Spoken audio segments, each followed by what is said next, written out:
Hi, folks. Welcome to my humble homestead in the forest. And in the next little while, any chance that I get, I'm going to be making a few short videos on some of the plants that we have growing here. I mean, planted, not necessarily native, and that you might be interested in or considering planting yourself. In this particular case, what you're looking at is, I just saw a giant bumblebee. I mean, bumblebees are already big to begin with. Let me get away just in case they want to come. This is called, well, some people call it bugleweed, but I like its other name, chocolate chip, and it is like a creeping ground cover. It doesn't grow fast. By grow, I mean spread, and this is about as tall as it gets, which is about 6 inches at the highest I'm looking at, and maybe 3 inches at the lowest point. It does better in part shade. So where it is right now is it gets east to southeast exposure, but then it's under an oak tree that we also planted because oaks aren't native here. And so this is its fourth or fifth year, and I would say it's grown to be about 4 feet in diameter, a space that it's taking. So I suppose it depends on soil conditions too, but if you like this color, which is a gorgeous bluish purplish color, you can easily divide them and take a patch, like however big that you want, and put it somewhere else that you like for it to grow and spread.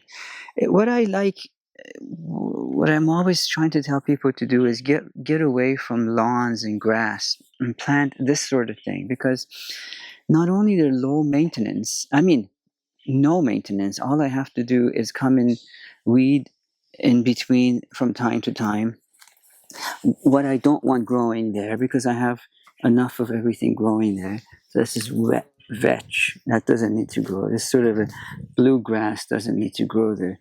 A bed straw, I have so much elsewhere. It doesn't need to be in here. It can be elsewhere for it by itself. The strawberries, wild strawberries, I have trillions of them. They don't need to be here because they're also, actually, they're also, see, I just pulled it right out of the root, and the strawberries are getting ready to come out. You can easily plant this somewhere else and it'll take root.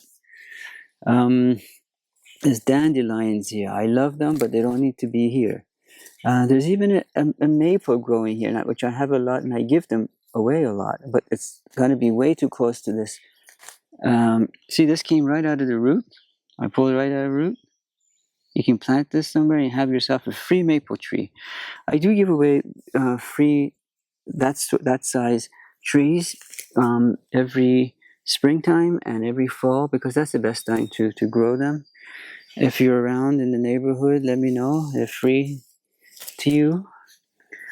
I prefer that people don't resell them, but anyway, I've done my part by giving them away. But I don't know if they're fragrant. To be honest, I've never smelled them. No, I don't. They're hyperallergenic, I'd say.